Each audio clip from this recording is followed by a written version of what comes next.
Hi everyone, and welcome to At Home with me. I'm your host Amy, and welcome to my kitchen. In this series I'm going to be showing you how I make my breakfasts, lunches, dinners, snacks and even some cheeky desserts using our flavourista blends, as well as ingredients that you can get in your fridge, freezer, pantry. So come and join me and let's have some fun cooking. So in today's episode, I am going to be showing you how I make my overnight oats. So I've got my mason jars here ready to go. And I'm also going to be showing you how I make a grazing platter. So many parties with my stepmom, we did lots of grazing platters. So I'm going to be showing you my version. I'm also going to be showing you how I make my version of beef stroganoff. And then to finish it all up, we're going to be making a beautiful dessert inspired by Deborah Cross, which are going to be ginger nuts. Hey everyone, so we're going to start off with our overnight oats. So I'm going to do one in this mason jar, but I'm also going to do a smaller one as well. So I've got all of the ingredients ready to go, but I've also got some different variations that you can make your overnight oats really interesting and exciting every time that you make them. So when you're making overnight oats, they can last a good 2 to 5 days in your fridge. So you can actually make quite a number of them and have them different. So each morning you've got a different type of breakfast. So the base is always going to be 1/3 of a cup of oats. So we're going to put that into our mason jar. And then 1/3 of a cup into our smaller jar. Try and make as little amount of mess as possible.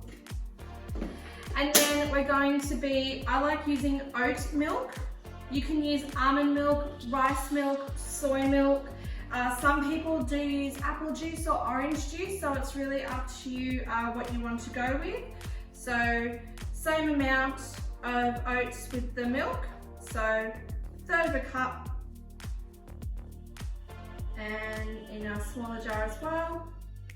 Open up to the celery. And for me, I always love using honey. You could always use maple syrup if you wanted to, or even stevia. So I'm going to do 1 teaspoon worth.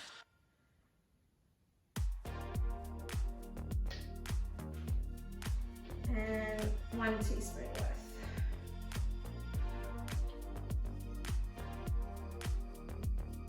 So a little goes a long way.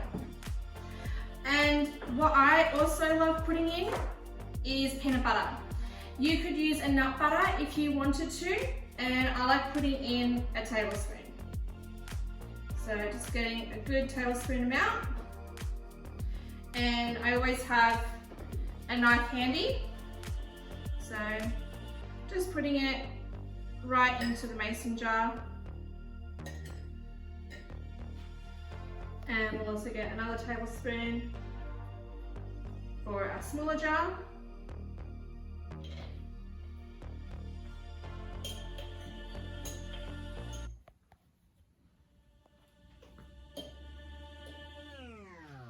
And I always like to clean up as I go, it just makes things a little bit easier. So this is where you get to really bespoke it and make it really interesting. So what I'm going to be doing is, in one of them, I'm going to be using 1 teaspoon of our Grandma's Secret. So this is our sweet and savoury spice blend. So this has our cinnamon, our nutmeg, it has a little bit of salt and pepper in as well. So it reminds me of Christmas morning. So I'm going to do that one. And I also love using our Davidson Plum Dukkha blend. So that's going to go into the smaller mason jar. So again, 1 teaspoon is more than enough. Now, you could always use one of our dessert sauces to add a different flavouring, or you could always use one of our sweet balsamics. You can also jazz it up with any kind of fruits that you really like. So what I'm going to do, and this is going to sit in the fridge overnight, because that's the whole point of overnight oats. And then you can add your flavorings in the morning. So in the morning, you'd slice up your banana, or you would put in your fruits, and that way you are ready to go in the morning. So you can just grab this, eat it on the way to work, or when you get to work, this can be how you start your morning. So I'm going to put these in the fridge, and then I'll post up some photos so you can see how they look when they're finished.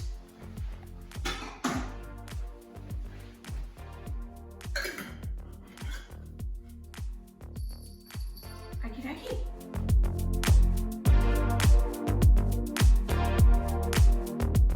So now this is the part that my cameraman Matthew is very excited about, because I am going to be making a grazing platter. Now, grazing platters are not just amazing for parties, it's a great way to get fruits, vegetables into your children and into your partner.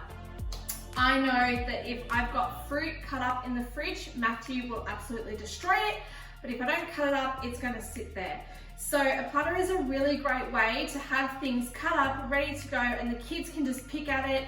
And it's a really nice thing to have as like an evening if you're watching TV with friends, having a tasting platter. So I've got some carrot that I've sliced up. And I've also got a couple of celery sticks.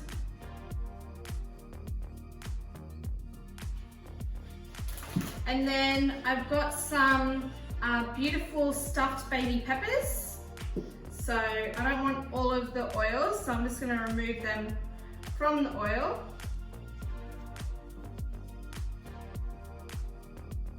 And grazing platters, you can use whatever you like. I'll do another grazing platter in another session where I actually will use cabana and Twiggy sticks and cheese. So I'm just going to be showing you one version. We also have some sliced up ham. My favourite, baby gherkins. And we've also got some of our mild Hungarian salami. So what I like to do is I actually like to just roll that up. And I like to put that over here. If you have vegetarians, then of course you won't have any meat in the platter. So just do your platters accordingly to your guests. And then the last spot, I'm going to do some sun-dried tomatoes. These are a food that it comes in fashion, it goes out of fashion. So one side is the sun-dried tomatoes, and then the other side is olives. So Matthew's not a big fan of olives, so these will be for me. So really just making sure that your grazing platter is really catering to your guests' tastes and preferences. Now, no platter is complete without a dip.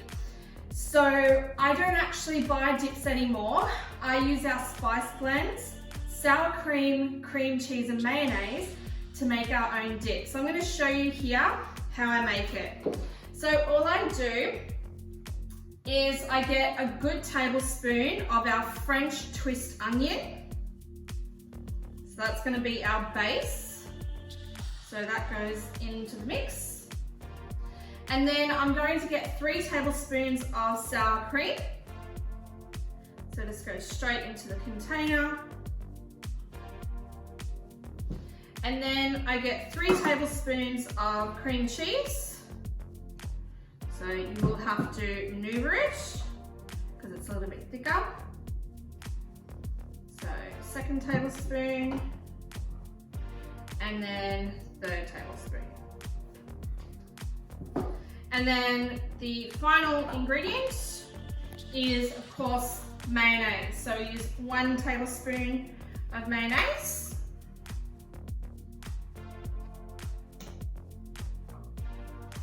And then we're going to mix it all together until the French twist onion spice blend is completely combined in. And this is your French twist onion. Now, I've got my apple and beetroot spice blend, so I could always do my own apple and beetroot dip.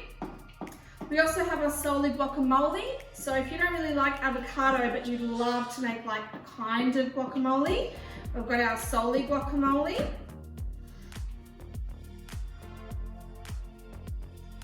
So that is our beautiful French twist onion. Now off the spoon into our pot.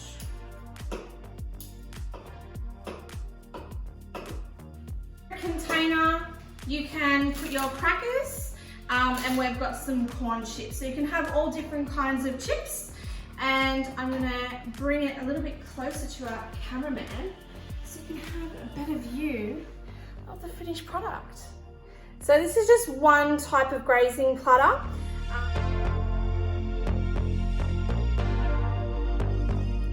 So now it's time for me to make one of my favorite meals, which is our beef stroganoff. So here in this bowl, I've got 1 tablespoon of our Russian for dinner spice blend.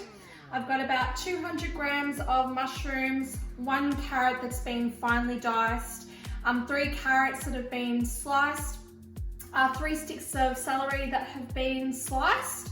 I've also added my own twist to our beef stroganoff, which is adding in peas and corn as well. So they're gonna go into the pan, get a bit of a stir around, and once they've combined together, I'll then be adding in the beef. And we're gonna be having our beef stroganoff with mashed potato. So I've actually got the potatoes diced, cooking away in salted water. So once they're ready, we'll turn those into mash, but we'll get started with the stroganoff sauce. So it just all goes into the pot. And I love doing 1 to 2 pot wonders. It really helps with reducing cleaning up. So I started with the pan with actually our roasted garlic smashed olive oil. So that's what I'm actually cooking our vegetable mix in. So I'm going to give it about 10 minutes of cooking and sweating down, and then I'm going to be adding in the beef. So come back in 10 minutes. So it's been 10 minutes of the vegetables sweating, so now it's time for me to add in our beef. So you can use any kind of beef that you want. I've gone for gravy beef. You could always go for rump or any kind of fillet. You can also do pork or chicken or veal or lamb. A stroganoff is really just the sauce that you're cooking it in. So you can always do a vegetable stroganoff if you wanted to, using jackfruit or lentils as well. So what I'm going to do is mix it all together so that that Russian for dinner spice blend goes through the meat as well. Now, as you're cooking, you might need to taste it, and if you feel like it needs more of the Russian for dinner, by all means add another tablespoon. It really is up to you and how intense you need the flavour to be with your palate. So what I'm going to do now is I'm going to keep it on the low cook. I'm going to cover it and we'll come back in half an hour. So the beef stroganoff is at its final stage. So I'm going to be adding in a whole can of our coconut cream and give it a really good stir through. So now that all of our ingredients are combined, we're just going to have it on a low simmer for the next. Okay, so this is the finished dish of our beef stroganoff and mashed potato. Looks absolutely fantastic. So I will make sure that you have the recipe and the ingredients so that you can make it for yourself. Okay, so now it's time for us to make our ginger nuts. So in a bowl, I've got my sifter. So we've got 2 cups of plain flour. We've got 1 cup of sugar. We've got half a teaspoon of bicarb soda. We've got 1 tablespoon of our Grandma's Secret Spice Blend. We've got 1 tablespoon of our gingerbread chocolate powder. And we've got a pinch of salt. So we're going to sift all that together, and that's going to make up our dry ingredients. Okay, so we've got all of our dry ingredients combined. So now it's time to add in the wet ingredients. So we're going to put in 1 egg, and we're going to put in 1 teaspoon of golden syrup or maple syrup. So here we go. Now all the ingredients are going to combine to form into a dough. So you're going to have to mix and mix and mix until it all comes together. And then my little trick is I actually use a really small scone cookie cutter, and that's how I get perfectly round ginger nuts, but I also get the same size ginger nut every time. So I'm gonna turn this into our dough and then roll it out so you can see what it looks like. Now, there's always a very special ingredient in baking, and for this, it's 125 grams of butter. So you want to make sure that you're using your fingers, crumbling the butter into the mixture. So let's turn it into a dough. Now we have our dough, it's time to roll it and cut it into 40 little cycles. That's what your ginger nuts are going to look like. Now, once you've cut out as many squares as you can, you just bunch this all up back into a ball and roll it out again. So this is our first batch ready to go. So I want to show you how I actually get the distinctive style to the ginger nut. So I just press my fork into the top of each biscuit and just make a little indent. It doesn't have to be very deep. And these are ready to go into the oven, 180 degrees, for 15 to 20 minutes, just to keep an eye on them. As soon as they have cooked, you can take them out. So make sure you don't allow them to overcook, and they're ready to go. And here is the finished result. So we're going to let them cool down. They were in the oven at 180 degrees for 15 minutes, and then they were in the oven for another 10 minutes at 100 degrees.